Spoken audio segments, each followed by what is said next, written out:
Et ce patron, alors qu'il ne vous traite pas de la façon que vous voulez, vous est-il jamais venu à l'esprit que peut-être Dieu ne vous a pas mis là-bas pour votre bien, mais pour le bien de quelqu'un d'autre? Peut-être que vous êtes la seule lumière dans cet endroit. Restez avec nous dans Jouissez de votre vie.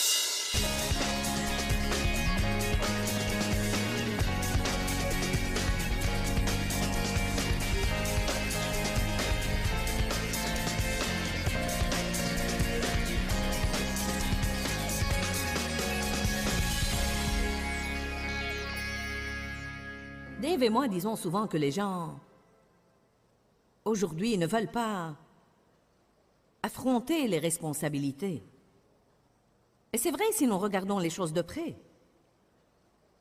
Qu'est-ce que l'avortement sinon que les gens veulent faire une chose qui est agréable mais sans vouloir prendre la responsabilité des résultats? C'est une façon de fuir. Les gens fuient le travail dur. Aujourd'hui, nous n'aimons pas les choses difficiles. Nous sommes accros au confort. Si nous ne pouvons pas appuyer sur un bouton pour avoir la chose, nous ne la voulons plus. C'est triste que toute cette facilité, dont je crois que l'ennemi a fourni une bonne partie, est en train de tuer les gens. Les gens n'ont pas l'exercice naturel dont ils ont besoin, alors ils dépensent des millions sur l'équipement. Et les salles de gym, et ça fait boule de neige. Nous vivons dans une société avide où tout le monde veut encore, encore, encore et encore. En fait, il est vraiment étonnant de voir les talents d'artisanat que les gens avaient. Je veux dire l'art et la dextérité des années passées et la façon dont les gens faisaient les choses, la qualité des produits. Mais aujourd'hui, tout le monde est pressé. Nous n'aimons pas investir. Si nous ne pouvons pas nous permettre une chose, nous la faisons facturer. Les gens fuient la responsabilité. Les gens ne veulent pas être responsables. Ils fuient le travail dur. Les gens aujourd'hui fuient les gens difficiles. S'il y a quelqu'un dans notre vie qui est difficile à vivre, nous nous en débarrassons. Les gens fuient les endroits difficiles. Ils n'aiment pas être dans des endroits où ils sont confrontés ou dans des endroits où ils sont corrigés. Les gens fuient leurs péchés et vous ne pouvez pas fuir et vous cacher de votre péché car, quoi que vous fassiez pour le dissimuler, il sera toujours là. Tout ce que vous avez à faire, c'est lire le psaume 32 et le psaume 51 et de voir dans quel genre de conditions se trouve la personne qui se cache de son péché. Car vous ne pouvez pas fuir de votre péché. Il est là pour vous tourmenter. Vous pouvez l'ignorer, mais il ne va pas s'en aller. Les gens s'enfuient d'eux-mêmes, et certains se sont enfuis d'eux-mêmes depuis si longtemps qu'ils se sont dépassés eux-mêmes. Vous avez laissé votre moi dans la poussière quelque part. Vous ne savez même plus qui vous êtes à force de vous enfuir. Les gens fuient la vérité. Ils vivent dans la tromperie, ils jouent au plus fin, les gens fuient le passé. Maintenant, ce message n'est pas pour chaque personne qui est là ce soir, mais si vous n'en avez pas besoin maintenant, au moins ça va vous aider dans l'avenir si vous êtes jamais tenté de fuir. Mais je me permettrai de dire que presque chacun de nous fuit quelque chose. Peut-être un petit peu. Ne prenez pas cet air innocent où je penserais que je me suis trompé de groupe. Les gens qui nous regardent à la télé, combien de millions de gens fuient, fuient, fuient, fuient, fuient. Peut-être que vous fuyez depuis si longtemps que vous ne savez pas que vous fuyez. Certains restent si occupés tout le temps pour ne pas être obligés de penser à leur vie. C'est une fuite.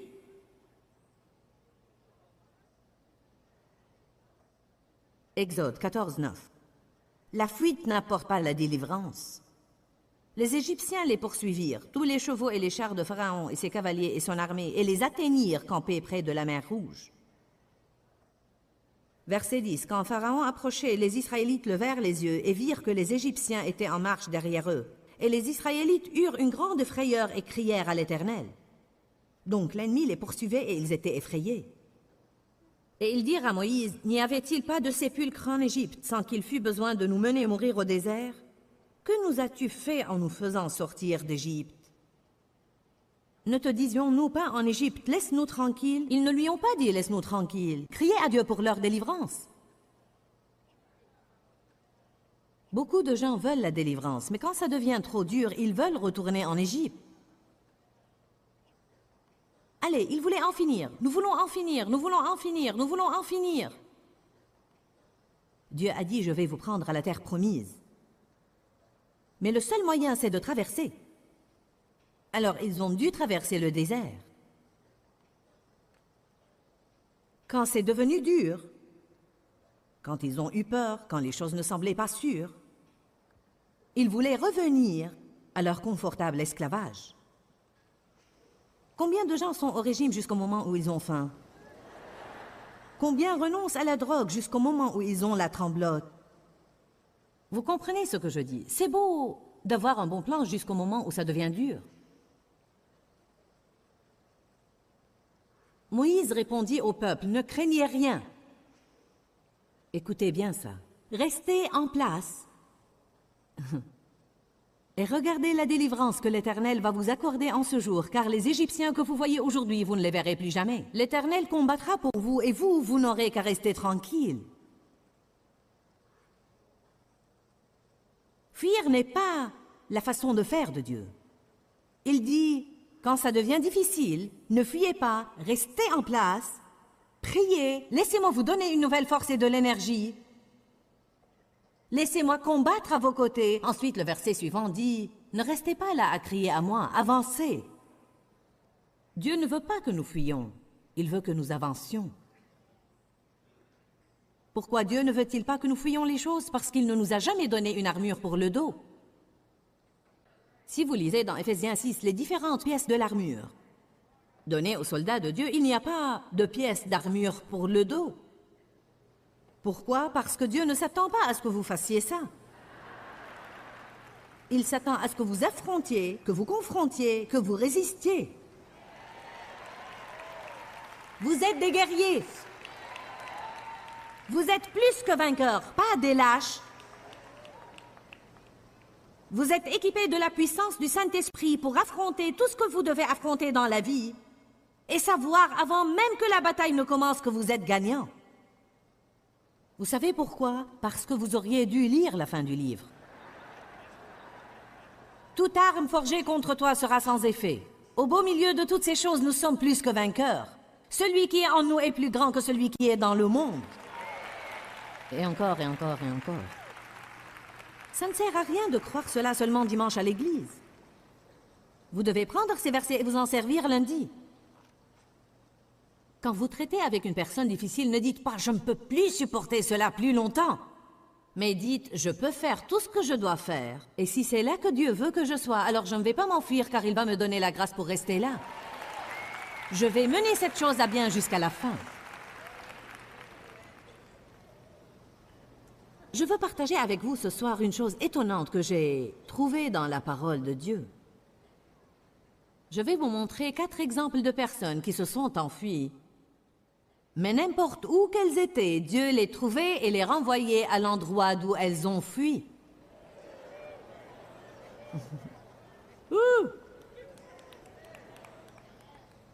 Donc, il vaudrait mieux remporter la victoire cette fois-ci autour de la montagne pour ne pas être obligé de tourner encore, et encore, et encore, et encore, et encore, et encore.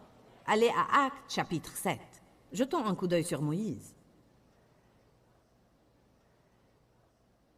Acte 7, verset 22. Alors Moïse était instruit dans toute la sagesse et la culture des Égyptiens. Et il était fort et puissant en parole et en œuvre. Et quand il avait 40 ans, il lui vint dans le cœur de visiter ses frères, les fils d'Israël, pour les aider et pour s'occuper d'eux. Il paraît qu'il savait, en ce moment-là, que bien qu'il fût élevé par la fille de Pharaon, il était en fait un Israélite. Parce qu'il avait un appel sur sa vie, et peut-être qu'il ne savait pas encore ce que c'était, il a senti qu'il devait aller aider le peuple. Il est vraiment étonnant comment parfois nous avons envie de faire une chose bien avant de comprendre pourquoi nous voulons la faire. Et quand il vit qu'un d'eux était maltraité, il prit la défense de l'homme maltraité et le vengea en frappant l'Égyptien et en le tuant. Donc il a pris des mesures que Dieu ne lui avait pas ordonné de prendre. Il s'est un petit peu devancé, et bien qu'il eut un appel sur sa vie et voulait aider le peuple. Il avait pris les choses en main. Il pensait que ses frères comprendraient que Dieu leur accordait la délivrance par sa main, considérant comme allant de soi qu'ils l'accepteraient, mais ils ne le comprirent pas. Il est surprenant combien de fois nous nous attendons à ce que les autres comprennent l'appel sur notre vie, mais ils ne comprennent pas. Et le jour suivant, il en aperçut qui se querellaient et se battaient entre eux, et il les exhorta à la paix, à se mettre d'accord et à se réconcilier, disant « Hommes, vous êtes frères, pourquoi vous maltraitez-vous l'un l'autre » Mais celui qui maltraitait son prochain repoussa Moïse en disant « Qui t'a établi chef, arbitre et juge sur nous? Est-ce que tu veux me tuer comme tu as tué hier l'Égyptien? Eh bien, maintenant, Moïse s'est rendu compte que la chose qu'il avait faite la veille avait été découverte. Quelqu'un l'avait vue. Et à cette parole, Moïse chercha la sécurité par la fuite. En d'autres termes, il s'est enfui. Dites tous, il s'est enfui.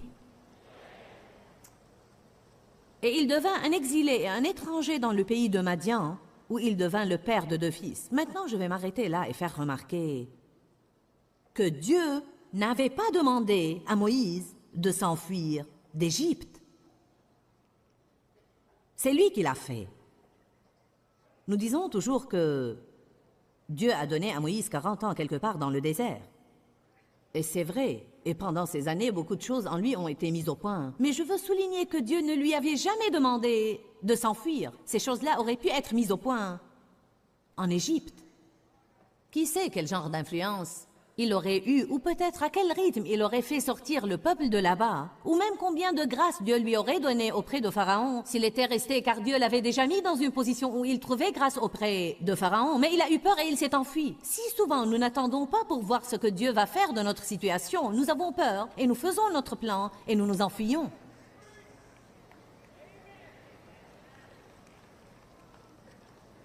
Amen.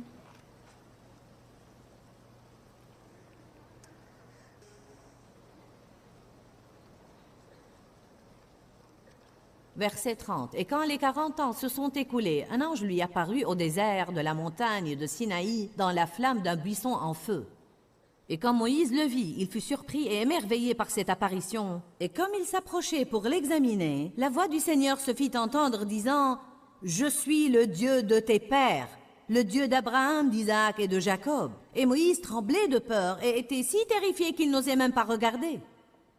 Ensuite, le Seigneur lui dit « Ôte tes souliers de tes pieds, car le lieu sur lequel tu te tiens est une terre sainte, et elle est digne de vénération. Parce que j'ai assurément vu la souffrance et l'oppression de mon peuple en Égypte, et j'ai entendu ses soupirs et ses gémissements, et je suis descendu pour le délivrer.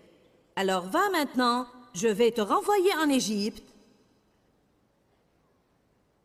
comme mon messager. Seigneur, ne pourrais-tu pas me les envoyer ici ? Ne pourrais-tu pas charger quelqu'un de les ramener de là-bas? Est-ce que je dois revenir là-bas? Et si le peuple se rappelait de moi? Et si ceci? Et si? Et si? Et si? Oh, ceci en dit long. Nous ne pouvons pas fuir les choses. Vous ne pouvez pas vous éloigner assez pour fuir certaines choses. Car vous savez quoi? Si vous avez une relation qui est difficile pour vous, c'est que peut-être ce n'est pas simplement la faute des autres. Peut-être qu'il y a des choses en vous qui vous font réagir contre cette personne comme vous êtes en train de le faire. Peut-être que vous ne savez pas vous entendre avec quelqu'un qui est différent de vous. Peut-être que vous ne savez pas accepter les autres comme ils sont. Peut-être que vous voulez être là où vous ne voyez pas vos défauts. Alors vous fuyez. Que se passe-t-il? Vous allez être la même personne quand vous commencez la prochaine relation. J'ai bien dit peut-être. Si ça ne s'applique pas à vous, ne le prenez pas. Je vais vous raconter une histoire vécue. Une femme est venue à notre pasteur et a dit « Pasteur, demain je vais me marier pour la 7e fois. » Et elle a dit « Je veux que tu pries que cet homme me traite comme il faut. » Tous les autres ont fait ceci et cela et ainsi de suite, et je veux que tu pries que cet homme me traite comme il faut. Il a eu le courage de lui dire « Madame, est-ce qu'il vous est jamais venu à l'esprit Que dans toutes ces 7 relations, vous étiez le seul dénominateur commun? Et que peut-être, je dois prier pour vous et non pour l'autre personne.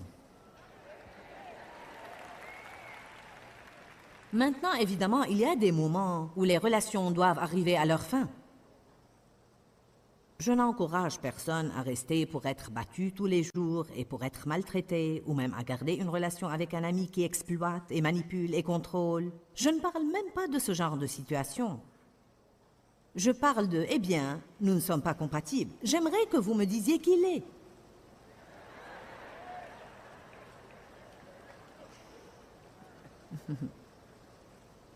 Si vous voulez vous entendre avec quelqu'un, vous devez le faire exprès. Ça ne va jamais arriver simplement parce que...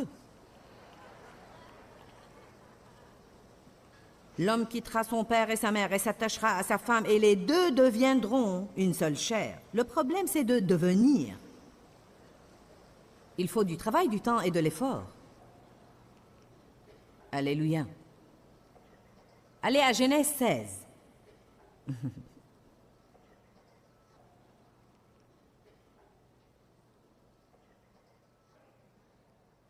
Comme j'ai dit, je sais qu'il y a des moments où vous devez sortir de situation. Mais je pense que presque vous tous convenez que dans notre société d'aujourd'hui, les gens renoncent trop facilement. Pourquoi? Parce que nous ne voulons rien de difficile. Nous devons arrêter de fuir les choses difficiles. Vous êtes loin de Dieu pour tenir bon face aux choses difficiles. Les gens n'ont pas besoin de la puissance du Saint-Esprit pour s'enfuir. Ils ont besoin de la puissance du Saint-Esprit pour tenir bon, pour résister, pour endurer, pour être résolus. Voilà les mots de la Bible sur lesquels nous devons faire des études de Bible. Résolution, endurance, souffrance. Le seul moyen d'en sortir, c'est de traverser. Jésus a dit, si vous allez hériter avec moi, vous devez souffrir avec moi. Genèse 16, nous n'allons pas étudier toute l'histoire car nous allons l'étudier dans une autre étape de notre enseignement. Mais nous savons que Sarah n'avait pas eu l'enfant qu'elle souhaitait, alors elle a pris les choses en main et a donné sa servante à son mari et a pensé qu'elle allait avoir un enfant de cette façon. Et puis les conflits ont commencé entre les deux femmes. Et finalement, Sarah a chassé Agar. En fait, elle ne l'a pas chassée, elle l'a maltraitée. Et Agar a pris sur elle de s'enfuir. Genèse 16, verset 7. Mais l'ange de l'Éternel la trouva.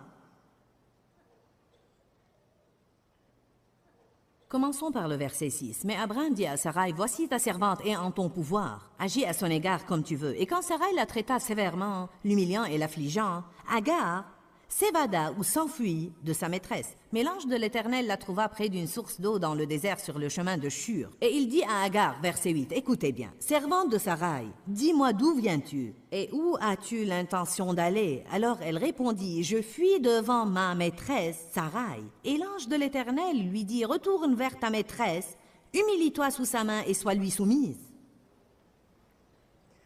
Oh oh!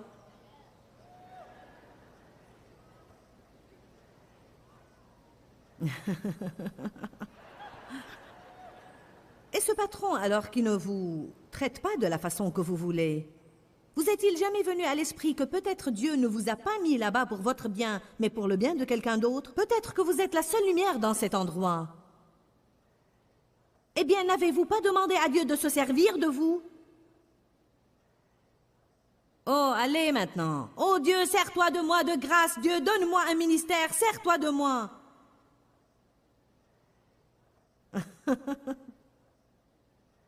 Alors, il vous met dans un endroit obscur où les gens ne vous apprécient pas et ne vous traitent pas comme il faut maintenant. Dieu soit loué, je vais quitter, je suis un enfant de Dieu et je ne suis pas obligé de supporter ces trucs. Allez maintenant, je prêche bien.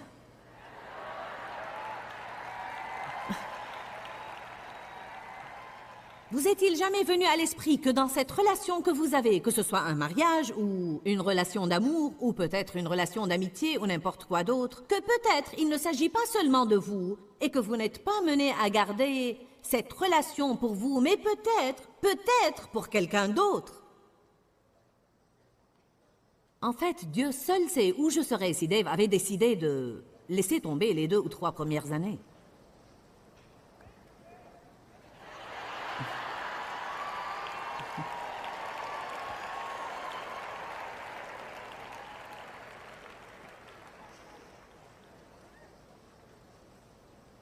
Vous dites, eh bien, cette personne-là me tape sur les nerfs. C'est bon, elle est le papier de verre dont vous avez besoin dans votre vie. Car nous sommes tous des diamants bruts et nous avons besoin de quelque chose, quelqu'un, quelque part, une certaine circonstance pour nous polir. C'est triste que... Maintenant, écoutez-moi bien, s'il vous plaît. Beaucoup de fois, les choses, les endroits, les gens que nous fuyons sont précisément les outils que Dieu a prévus pour notre maturité spirituelle. Alors nous les fuyons et nous restons tels que nous sommes, et puis nous demandons de nouveau à Dieu de nous changer et de se servir de nous. Et il vient avec le même plan de nouveau, mais avec un visage différent.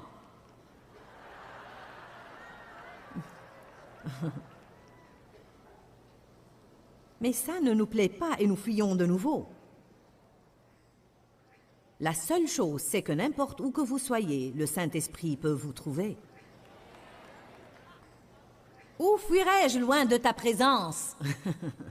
Psaume 139. 1 Roi chapitre 19. Élie a fui Jézabel. Il alla dans le désert et voulut mourir. Oh Dieu, si ça va être comme ça, alors donne-moi la mort. La veille, il était au sommet de la montagne du Carmel à se moquer de 450 prophètes de Baal. Maintenant, il fuit une femme. Une femme! Elle était sans doute du genre méchant.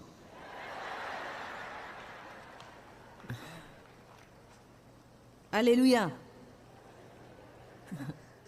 Abraham va et se cache dans une caverne. Je veux dire, Élie va et se cache dans une caverne, et l'Esprit de Dieu vient à lui et lui dit, « Que fais-tu ici ?» Je pense que Dieu dit à certains de vous dans les endroits où vous vous trouvez, « Que faites-vous ici ?» Fuyant, éludant, évitant, vous dérobant.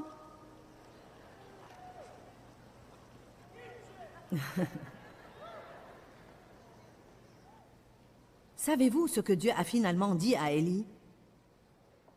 Il a fallu une tempête et une foudre et un tremblement de terre et un tonnerre et tout un tas de choses, tout un tas d'événements et finalement il a entendu le murmure léger. Lève-toi, reprends le chemin d'où tu es venu, oins un nouveau roi et oins un prophète pour prendre ta place. Nous avons parlé des moyens par lesquels les gens fuient leurs problèmes. Excuses, accuser les autres, occupation, procrastination, laisser tomber et s'éloigner de la situation et se mettre à toutes sortes d'habitudes de dépendance. Vous savez, la parole de Dieu est pleine d'exemples de gens qui ne prennent pas la responsabilité de leurs actions et nous devons apprendre de ces exemples, d'arrêter de fuir, de rester en place, de confronter les problèmes et de regarder la délivrance de notre Seigneur. Cette semaine, je vais parler de marcher dans la paix. Alors je veux simplement dire, si vous n'avez pas la paix dans votre vie parce que vous n'avez pas encore accepté Jésus comme votre sauveur personnel, je veux vraiment vous encourager à le faire aujourd'hui. Jésus attend avec ses bras grands ouverts, peu importe la quantité de mal que vous avez fait, ou bien pour combien de temps vous l'avez fait. Si vous reconnaissez vos péchés, confessez vos péchés et demandez à Jésus de venir dans votre cœur, il va pardonner vos péchés et vous purifier et vous rendre juste avec lui. Dis-leur que je les aime. Dans ce livret, Joyce Meyer donne une révélation de l'amour de Dieu pour nous. Pour obtenir ce livret gratuitement, écrivez-nous à Joyce Meyer, boîte postale 40095-6300 Larnaca, Chypre. Ou bien visitez notre site web www.joycemeyerme.org/fr.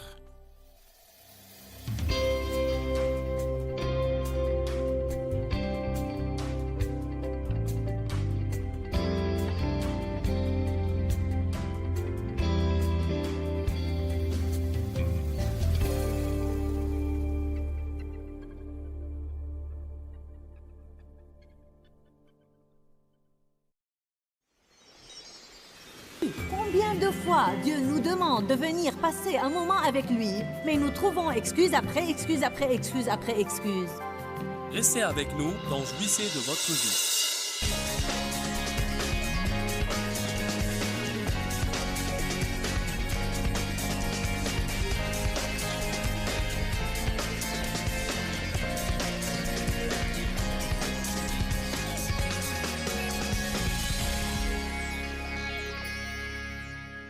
Il est temps d'arrêter de fuir. Il est temps de rester en place. Vous n'allez jamais avoir la force miraculeuse de Dieu dans votre vie si vous continuez à fuir tout ce qui est difficile. Vous devez rester en place et voir ce que Dieu peut faire dans votre vie. Oui, j'ai un témoignage maintenant, mais nous n'aurons jamais de témoignage sans épreuve. Oh, j'ai un puissant témoignage, mais j'ai traversé les épreuves. Certains traversent l'épreuve et ils n'en récoltent que les plaintes. Ils n'ont jamais un témoignage parce qu'ils n'arrêtent jamais de murmurer à ce sujet. Bon, 6 moyens par lesquels les gens fuient leurs problèmes. Le premier, c'est les excuses. Je veux vous rappeler qu'une excuse est une raison rembourrée d'un mensonge. Une excuse est une raison rembourrée d'un mensonge. En d'autres termes, ce n'est qu'une excuse. Ce n'est pas la vérité. C'est une chose que nous inventons pour ne pas avoir mauvaise conscience à propos de ce que nous avons fait. Je me sers beaucoup de l'exemple des gens qui sont en retard pour le travail ou pour un rendez-vous, car lorsque vous avez autant d'employés que nous, vous avez toujours affaire à une poignée de gens qui, quoi que vous leur disiez, n'arrivent pas à arriver à temps. Ce qui est étonnant, c'est qu'ils ont toujours de nouvelles excuses. Toujours. Ils ont des enfants qu'ils n'arrivent pas à faire bouger le matin. Que font donc tous les autres de leurs enfants? C'est le trafic. Pourtant, les autres conduisent dans le trafic et ils arrivent à temps. C'est ceci, c'est cela, c'est autre chose. Vous savez quoi? Il n'en est rien, c'est une excuse. La vérité, c'est qu'ils ne sont pas bien organisés.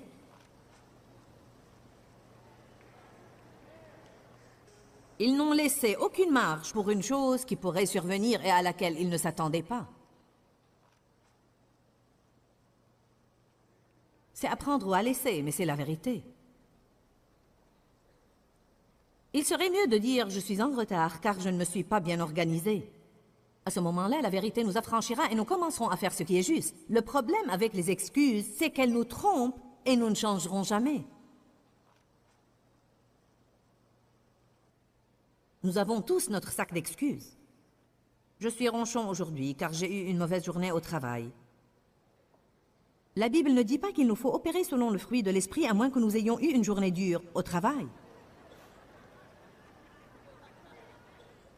Amen. Après la réunion d'aujourd'hui, j'étais si fatiguée pour une certaine raison. J'étais vraiment fatiguée et épuisée. Si fatiguée comme « prenez-moi au lit tout de suite pour me reposer et être prête pour ce soir ». Les choses allaient un peu plus lentement que je ne voulais et je me suis impatientée contre quelqu'un. Et Dave m'a dit, après que nous soyons entrés dans la chambre, « Tu dois arrêter de t'impatienter dans des situations comme celle-là, car ça fait pression sur les autres. » Et j'ai dit, « Tu as raison. Tu as complètement raison. Je ne dois pas agir comme ça, désolé. » Puis je me suis couchée sur mon lit, et Dieu m'a mis dans le cœur de le remercier de m'avoir corrigée. J'ai pensé, « Mon Dieu, je change. » Ça m'a presque fait peur. Je ne pense pas que j'ai jamais dans ma vie remercié quelqu'un de m'avoir corrigé. J'ai fait du progrès aujourd'hui. Je suis entrée dans une nouvelle gloire. Vous savez quoi? Je me suis couchée et j'étais vraiment contente. Mais quand nous trouvons des excuses, nous restons là où nous sommes. La Bible dit que nous devons aimer la correction et nous devons être contents quand une personne fait face à notre mauvaise conduite et nous ne devons pas trouver d'excuses. Nous devons dire, tu sais quoi, tu as raison, merci. Ça va peut-être faire mal à ma chair, mais ça va m'affranchir.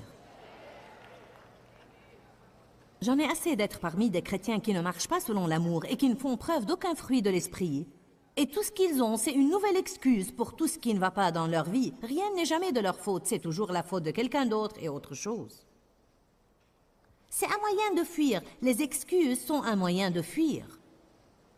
Allez, est-ce que quelqu'un a besoin de ça ce soir?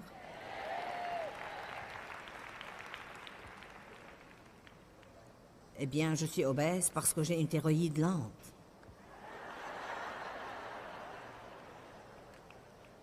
C'est héréditaire. Non, je ne mange pas beaucoup.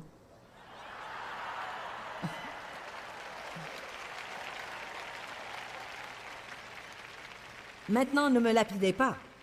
Je dois me dire la même chose. J'ai toujours été une adolescente bien en chair. J'ai toujours été au régime. J'ai mené cette bataille toute ma vie. Et toute ma vie, j'ai dit, j'ai une thyroïde lente, j'ai une thyroïde lente.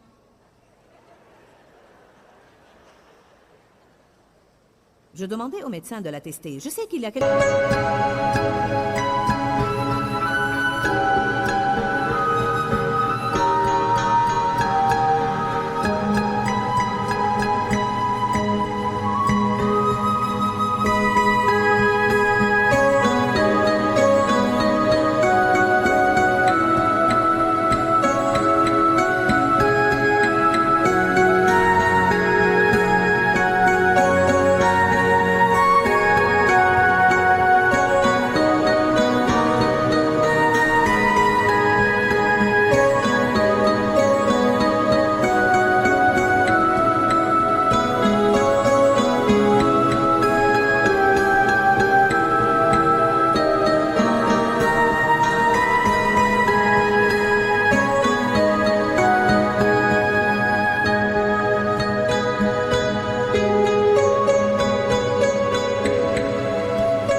chose qui ne va pas avec ma thyroïde. Et il l'a testé et disait non, tout va bien. Eh bien, elle doit au moins être paresseuse. Vous savez quoi? Rien n'a changé jusqu'à ce que j'ai dit, vous savez quoi? Mon corps est comme ça. Et peut-être que je ne peux pas manger autant qu'une autre personne, mais c'est comme ça que je suis. Et si vraiment je ne veux pas être obèse, je dois alors arrêter de manger autant. Et vous savez quoi? Avant de faire face à ça, je me mettais en colère contre ma gouvernante et l'accusais de rétrécir mes habits. Et je disais que le pressing, je suis passée par tout ça. Eh bien, je ne vais plus aller à ce pressing. Chaque fois que je leur envoie une chose, ils la rétrécissent. C'est vraiment étonnant. C'est comme si vous pouviez sentir la chair. Courir et essayer de trouver n'importe quel recoin pour se cacher et ne pas faire face à ça. Et pour trouver une nouvelle excuse.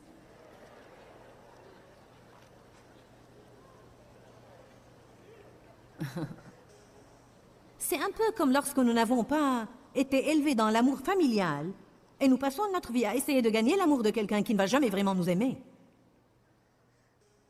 Vous êtes blessé, vous saignez, vous êtes blessé, vous saignez.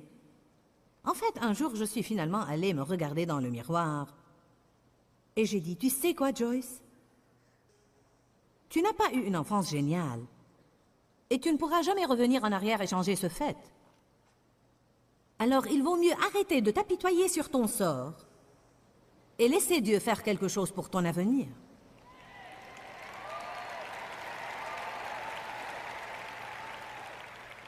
Ce n'est pas un des 6 moyens, mais je me disais aujourd'hui, je dois développer ce message à 7 moyens de fuir, car je pense que l'apitoiement sur soi en est un autre.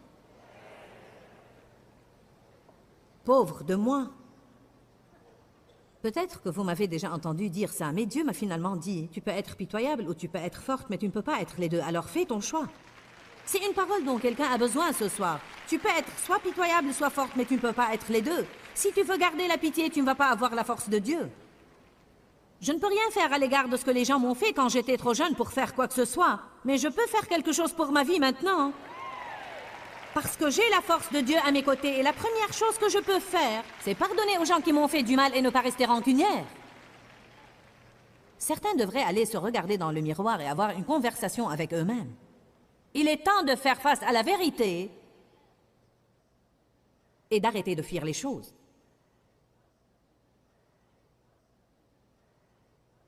Luc 14, 18.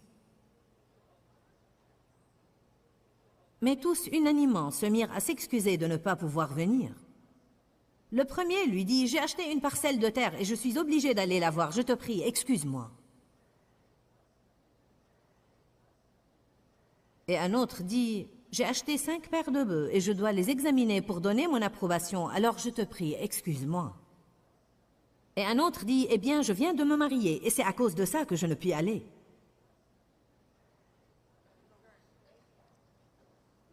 Cela représente une histoire où Jésus invite les gens à venir à sa maison et à dîner avec lui et à passer un moment avec lui. Combien de fois Dieu nous demande de venir passer un moment avec lui, mais nous trouvons excuse après excuse après excuse après excuse. Eh bien, j'ai ces enfants dont je dois m'occuper car tu me les as donnés, Dieu, et j'ai cet époux qui m'accable de responsabilité. Et ainsi de suite. Vous savez quoi? Soyons honnêtes. Nous parlons ce week-end de la vérité. Peut-on être honnête? Si nous ne passons pas un temps avec Dieu, c'est que nous ne le voulons pas vraiment. Maintenant, je ne m'attendais pas à ce que quelqu'un saute et applaudisse et acclame, car voyez, ça fait mal de le dire. Nous ne voulons pas le dire, car nous voulons dire, eh bien, c'est à cause de ceci et à cause de cela. Mais la vérité, c'est que, allez, messieurs, dames, nous voulons la vérité ce soir. La vérité, c'est que si je veux vraiment faire une chose, je la fais. Je trouve un moyen de la faire. Je dis parfois aux jeunes personnes qui ont des enfants en bas âge, si vous payez une babysitter pour sortir dîner ou pour sortir voir un film, qu'arriverait-il à votre vie spirituelle si vous payez une babysitter une fois par semaine pour pouvoir passer un moment avec Dieu? Avez-vous jamais pensé à ça? C'est une idée originale. Qu'arriverait-il si vous trouviez une jeune fille et lui payiez 1 heure par jour pour surveiller vos enfants pour que vous puissiez être dans la présence de Dieu? Ouh, Jésus, alléluia!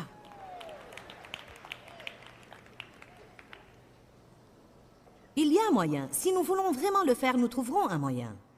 Vous pouvez trouver une autre jeune mère chrétienne qui veut elle aussi passer un moment avec Dieu. Échangez 1 heure avec elle. Surveillez ses enfants 1 heure pour qu'elle puisse passer un moment avec Dieu et laissez-la surveiller les vôtres. Soyez créatifs.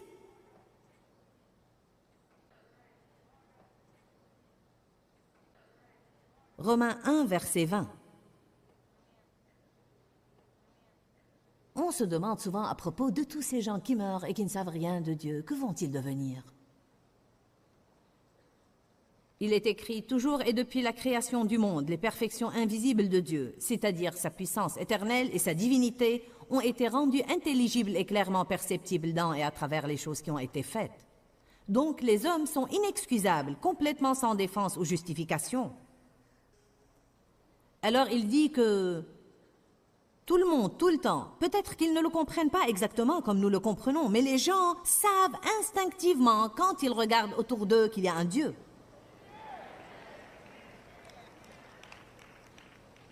Dieu est un Dieu de justice et nous savons qu'il ne va pas condamner quelqu'un qui n'a pas eu la chance adéquate. Et Dieu donne à tout le monde la chance d'une certaine façon. Je crois vraiment à ça.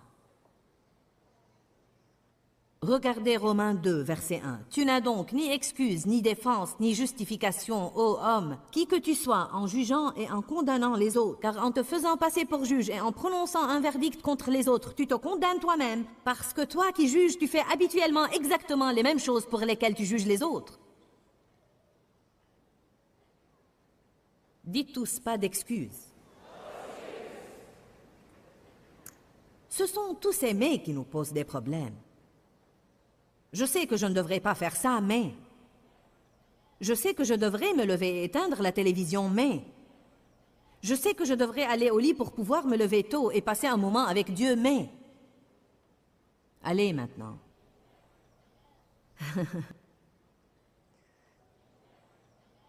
C'est exactement ce qui est arrivé aux espions que Moïse a envoyés dans la terre promise pour explorer le pays et voir si c'était vraiment un bon pays. Ils y sont allés et ont dit « Le pays est magnifique, nous en avons apporté les fruits ici et ils sont énormes, mais... » Nous avançons toujours jusqu'à ce que nous nous heurtions à ces mais. Nous trouvons des excuses pour ne pas nous occuper de ce que Dieu nous donne. Vous comprenez? Nous trouvons des excuses pour les choses. Nous nous mentons parce qu'il est pénible de faire face à la vérité. Les excuses sont une grande tromperie. La deuxième chose que nous pouvons utiliser pour fuir la réalité, c'est les reproches. Accuser les autres. Ce n'est pas de ma faute. Adam a accusé Ève. Ève a accusé le diable. Allez à Genèse 2. Ça a commencé dans le jardin et ça n'a jamais arrêté. Je veux vous montrer une chose que peut-être vous n'avez jamais remarquée. Genèse 2, versets 7 à 9. Puis l'Éternel Dieu forma l'homme de la poussière de la terre et souffla dans ses narines un souffle de vie, et l'homme devint un être vivant. Puis l'Éternel Dieu planta un jardin du côté de l'Orient, et il mit l'homme qu'il avait formé dans le jardin d'Éden. Maintenant, regardez les versets 16 et 17. Et l'Éternel Dieu ordonna à l'homme disant... C'est intéressant. L'Éternel Dieu ordonna à l'homme disant...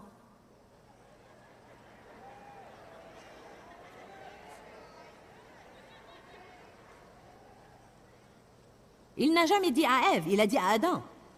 Adam était censé dire à Ève.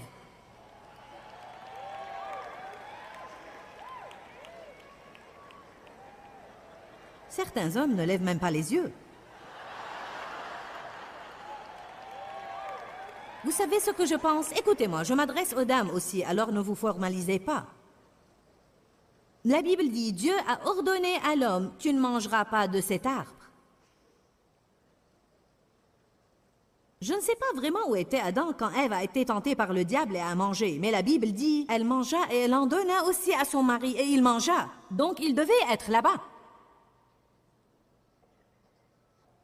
Est-ce qu'il regardait tout ça? N'a-t-il rien dit? N'a-t-il rien fait? Lui a-t-il au moins dit ce que Dieu avait dit? Et s'il l'avait fait, quand il a vu qu'elle était tentée, a-t-il intervenu et pris sa responsabilité en tant que chef de famille?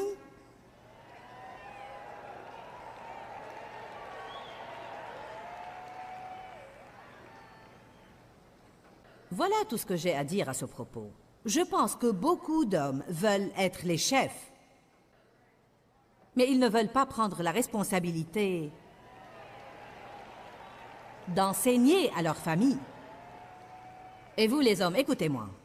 Je crois qu'un des plus importants moyens par lesquels les hommes doivent enseigner à leur famille, c'est en donnant l'exemple. Je crois que vous devez être le premier exemple du fruit de l'esprit dans votre famille. Vous devez être le premier exemple de la marche dans l'amour dans votre famille. Vous devez être le premier exemple de l'humilité dans votre famille. Mon mari Dave était pour moi un exemple de paix. Et en regardant Dave au fil des années, je suis devenue tellement affamée de ce qu'il avait que j'ai finalement dit, je dois absolument avoir la paix dans ma vie et peu importe ce que je dois faire pour avoir cette paix, je vais changer par la grâce de Dieu et je vais absolument avoir la paix. Je vous le dis les hommes, vous avez l'autorité et vous avez le pouvoir en tant qu'exemple. Et vous ne pouvez pas être les chefs et dire à tout le monde ce qu'ils doivent faire si vous n'allez pas leur enseigner et les guider par l'exemple.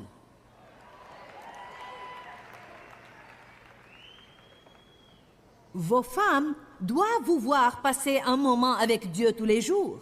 Vos enfants également doivent vous voir vous lever tôt et passer un moment avec Dieu tous les jours. Ils vont apprendre à le faire parce qu'ils l'ont vu toute leur vie. Vos enfants vont grandir et être affectueux envers leur conjoint s'ils vous voient affectueux envers la vôtre. Ensuite, quand tout ça s'est passé, Adam n'a pas pris sa responsabilité.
Quand Dieu les a trouvés cachés,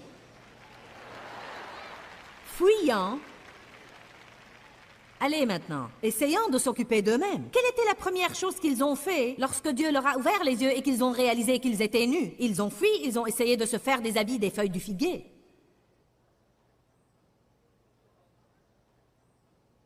Dieu a dit, qu'as-tu fait? Qui t'a appris que tu étais nu? As-tu fait ce que je t'avais dit de ne pas faire? Eh bien, Dieu, la femme que tu m'as donnée. Maintenant, c'était la faute à Dieu parce qu'il lui avait donné la femme. Combien voulez-vous me parier qu'il l'avait demandé?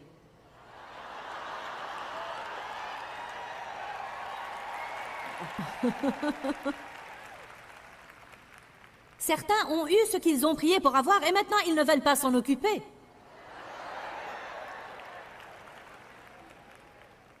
Dieu, je me sens seule. Ces animaux sont magnifiques, mais ça ne va pas. J'ai besoin d'un compagnon. Dieu, cette femme que tu m'as donnée, elle a mangé et elle m'en a donné et j'ai mangé. Pauvre Adam. Puis à Ève, pourquoi as-tu fait cela? Eh bien, le diable me l'a fait faire. En vérité, c'est clair. C'est vraiment un exemple magnifique. Je veux dire, c'est drôle, mais ça montre tellement comment nous sommes en réalité. Ça a commencé là-bas et ça n'a jamais arrêté. Il est si ridicule d'écouter des couples mariés jouer au jeu de reproche.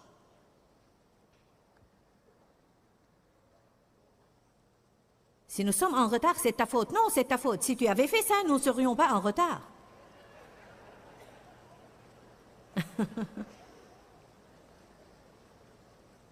Nous n'allons pas passer en revue tout cela. Quand Dieu a commencé à répartir les corrections, il en a donné à tout le monde. Il a dit, d'accord, Adam, voilà ce qui va t'arriver. Et Ève, voilà ce qui va t'arriver. Et serpent, voilà ce qui va t'arriver. Donc tout le monde avait une responsabilité et Dieu s'est occupé de tout le monde. Et tout le monde a toujours une responsabilité. Allez maintenant à Genèse 16. verset 1. Maintenant, Sarai, femme d'Abraham, ne lui avait pas donné d'enfant, et elle avait une servante égyptienne nommée Agar. Et Sarai dit à Abraham, « Voici, l'Éternel m'a empêché d'avoir des enfants. Je te prie alors de venir vers ma servante Agar, et peut-être aurai-je par elle des enfants. » Et Abraham écouta et tint compte de ce que disait Sarai.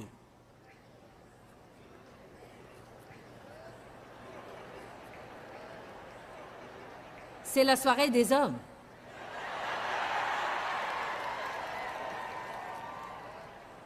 Vous, les femmes, vous pensez, « Oh Dieu, si seulement mon mari était là !»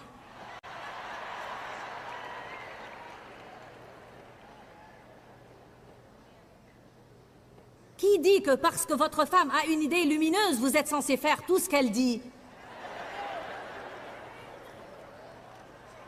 Il y a une écriture dans Corinthiens qui parle de la prière. Elle dit qu'une femme doit se couvrir la tête quand elle prie et qu'un homme ne doit pas se couvrir la tête quand il prie. Je ne pense pas vraiment que ça parle de chapeau. Maintenant, à cette époque-là, c'était une coutume qu'ils suivaient, mais je crois qu'il y a un message spirituel là qui est bien plus important que cela. Dave est mon voile. Et donc, quand je prie et je sers, je dois me couvrir la tête. En d'autres termes, je dois rester sous son autorité parce qu'il est mon voile. Mais si un homme prie avec la tête couverte, s'il se soumet à l'autorité de sa femme,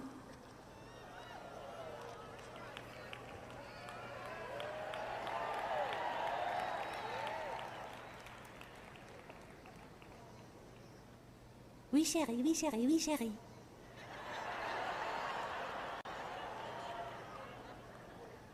Ève mange cette pomme, mais je ne peux pas l'exaspérer, il vaut mieux ne rien dire.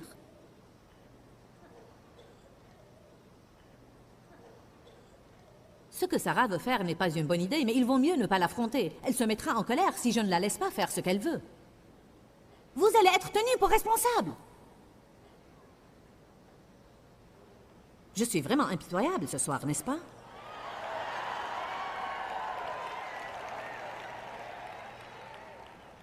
On m'applaudit beaucoup ce soir parce qu'il y a plus de femmes ici ce soir que d'hommes. Mais je remercie Dieu pour cet homme là-haut qui n'arrête pas de dire Amen.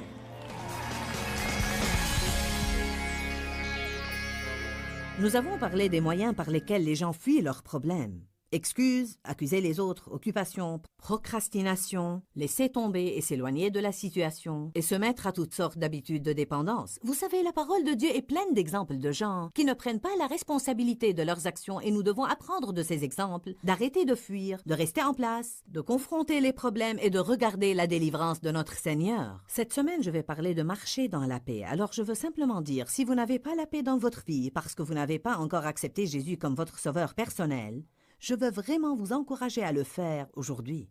Jésus attend avec ses bras grands ouverts, peu importe la quantité de mal que vous avez fait, ou bien pour combien de temps vous l'avez fait. Si vous reconnaissez vos péchés, confessez vos péchés et demandez à Jésus de venir dans votre cœur, il va pardonner vos péchés et vous purifier et vous rendre juste avec lui. Dis-leur que je les aime. Dans ce livret, Joyce Meyer donne une révélation de l'amour de Dieu pour nous. Pour obtenir ce livret gratuitement, écrivez-nous à Joyce Meyer, boîte postale 40095-6300, Larnaca, Chypre. Ou bien visitez notre site web www.joycemeyer.org/fr.